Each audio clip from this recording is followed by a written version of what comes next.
कृष्णाय वासुदेवाय हरे परमात्मने प्रणतक्लेशनाशाय गोविंदाय नमो नमः। प्यारे मित्रों, जय श्री राम, जय माता दी। मित्रों, आज हम चर्चा करें आपसे कि कार्तिक मास, जो कार्तिक का महीना है, इस कार्तिक महात्म की सुंदर, पावन और दिव्य मोक्षदायिनी कथा को श्रवण कराने का प्रयास करें। एक समय नैमिषारण्य तीर्थ में, जो तीर्थ नीमसार के नाम से जाना जाता है, यहाँ पर सौनक आदि 88,000 ऋषियों ने पुराण को जानने वाले पौराणिक सूत जी महाराज से प्रश्न किया है। अब मैं आपको कार्तिक मास की कथा विस्तार से कहता हूँ, जिसे सुनकर सब प्रकार के पापों से व्यक्ति छूटकर अंत में वैकुंठ को प्राप्त होता है। सूत जी बोले, श्री कृष्ण से आज्ञा लेकर के देवर्षि नारद जब चले हैं, सत्यभामा प्रसन्न होकर के भगवान लक्ष्मी नारायण भगवान से कहने लगी हैं, हे नाथ, मैं धन्य हुई, मेरा जीवन सफल हो गया, मेरे जन्म धन्य हो गया है प्रभु, जिन्होंने मुझ जैसी त्रैलोक्य सुंदरी को जन्म दिया है, जो अपनी 16 सहस्त्र अर्थात 16,000 स्त्रियों के मध्य में अपनी परम प्यारी पत्नी आपने मुझे बनाया है। जो भगवान कृष्ण की 16,000 पत्नियां थीं, उसमें देवी रुक्मिणी को भगवान ने स्थान दिया। मैंने वह कल्प वृक्ष यदि पुरुष आपके साथ नारद जी को भी विधि पूर्वक दान में दे दिया, परंतु वही कल्प वृक्ष मेरे घर में लहराता है, जिस व्रत को मृत्युलोक में कोई भी स्त्री नहीं जानती है। त्रिलोकी, मैं आपसे कुछ पूछना चाहती हूँ, आप मुझे विस्तार पूर्वक कहिए। कार्तिक महात्म की कथा को मुझे सुनाओ, जिसको सुनकर मेरा हित हो और जिसके करने से कल्प पर्यंत भी आप मुझसे विमुख न हो। सूति जी बोले, सत्यभामा, ऐसे वचनों को सुनकर हंसते हुए श्री कृष्ण जी सत्यभामा का हाथ पकड़कर तथा अपने सेवकों को वहीं रोक दिया और अपनी पत्नी को साथ में लेकर के कल्प वृक्ष के नीचे गए और अपनी पत्नी से हंस करके बोले, हे प्रिय, 16,000 रानियों में मुझे तुम प्राणों के समान प्यारी हो, और तुम्हारे लिए मैंने इंद्र से तथा देवताओं से भी विरोध किया। हे कांते, वह बात सुनो, मैं तुमसे कहता हूं। उस अद्भुत बात को मैं आपसे कहने जा रहा हूं। सूत जी बोले, श्री कृष्ण भगवान ने कहा, सत्यभामा, कामना के लिए गरुड़ पर सवार होकर इंद्रलोक में जाकर के कल्प वृक्ष को मांगा। इंद्र ने मना कर दिया कि मुझे कल्प वृक्ष नहीं देना। गरुड़ का इंद्र से घोर युद्ध हुआ और गौलोक में गरुड़ जी ने गौओं का भी युद्ध किया। गरुड़ की चोंच की चोट से उनके कान फट करके गिर गए।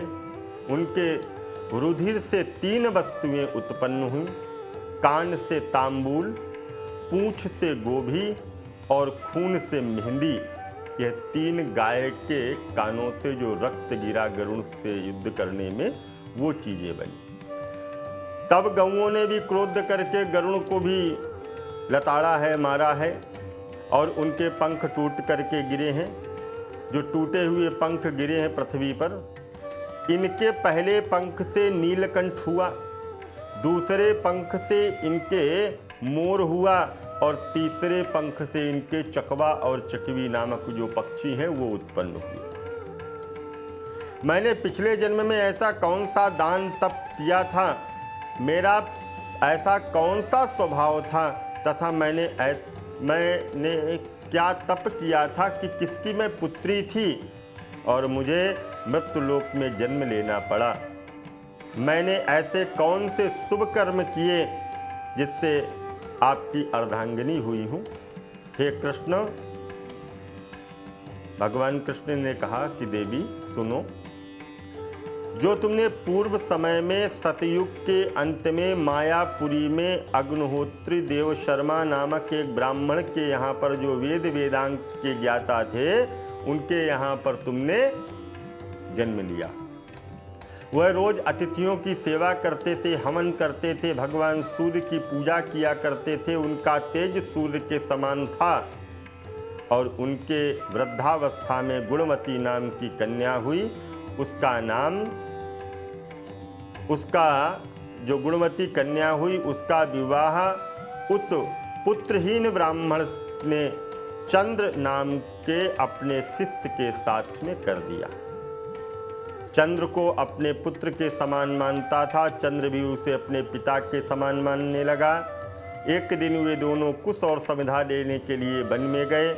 हिमालय की तलहटी में भ्रमण करते हुए एक राक्षस ने आता हुआ देखा और उस राक्षस के भय से मारे उनके सब अंग शिथिल हो गए और भागने की सामर्थ्य नहीं थी। तब उस काल के सदस्य राक्षस ने उन दोनों को मार डाला और उनके धर्मात्मा होने के कारण मेरे पार्षद उनके पास गए और उनको वैकुंठ में लेकर के आ गए। क्योंकि उन्होंने जीवन भर सूर्य की उपासना की थी, आराधना की थी, उस कर्म से वे दोनों पर मैं अति प्रसन्न था। और शिव, सूर्य, गणेश भी देवी देवता की पूजा करने वाले सभी स्वर्ग में जाते हैं। एक मैं होता हुआ भी काल और कर्मों के भेद से 5 प्रकार का होता हूँ। जैसे एक देवदत्त, पिता, भ्राता आदि नामों से बोला जाता है। जब वह दोनों विमान पर चढ़कर के सूर्य के समान तेजस्वी रूपवान, चंद्रमा के समान सुशोभित होने वाले हुए और मेरे भवन में आए तो दिव्य भोगों को उन्होंने भोगा। भगवान श्री कृष्ण ने कहा, हे देवी, गुणवती अपने पिता व पति के राक्षसों के द्वारा मारे जाने का समाचार सुनकर के विलाप करने लगी और मुझको त्याग कर तुम कहाँ चले गए? मैं अकेली हूँ, कैसे इस जंगल में रहूँगी? घर में स्नेह पूर्वक पालन पोषण कौन करेगा? मैं कुछ नहीं कर सकती। मुझे विधवा की रक्षा कौन करेगा? मैं कहाँ जाऊँ? मेरा आप कहाँ ठिकाना है? वह रोती बिलखती हुई गुणवती पछाड़ खाकर गिर पड़ी, मूर्छित हो गई। देर तक जब उसको होश नहीं आया, पूर्वत अत्यंत करुण विलाप और शोक सागर में डूब करके अपने आप को संभालती हुई उसे ध्यान आया कि मेरे पति व पति की मृत्यु के पश्चात क्रिया करनी चाहिए जिससे उसकी गति हो सके। अतः उसने सामने घर की सभी वस्तुओं को बेच दिया और उसके बेचने से जो पैसा मिला उसी से उसने अपने पति और अपने पिता की क्रिया को किया। भगवान विष्णु की भक्ति में 8 पहाड़ लगी रहती थी। उसने जन्म से लेकर के मृत्यु पर्यंत तक सभी दिशाओं में और समस्त प्रकार के व्रतों को किया। कार्तिक में उपवास किया और एकादशी कार्तिक व्रत को किया, बड़े भक्ति भाव से किया। और भक्ति पुत्र तथा संपत्ति को देने वाली परम प्रिय पवित्र है। जो मनुष्य कार्तिक मास में तुला राशि में जब सूर्य आता है, सवेरे उठ करके स्नान इत्यादि करते हैं, व्रत उद्यापन करते हैं, वह मुझे प्राप्त करते हैं। और इस तरह से दीपदान उसने किया, तुलसी की सेवा की उसने और साक्षात भगवान विष्णु की उसने पूजा की। कार्तिक मास में मंदिर में जो जाकर के झाड़ू लगाते हैं, स्वास्तिक अपने दरवाजे पर बनाते हैं, भगवान विष्णु की पूजा करते हुए जीवन से मुक्त हो जाते हैं। प्रतिवर्ष मन लगा करके गुणवती भी इसी तरह से भगवान के व्रत और पूजन को किया करती थी।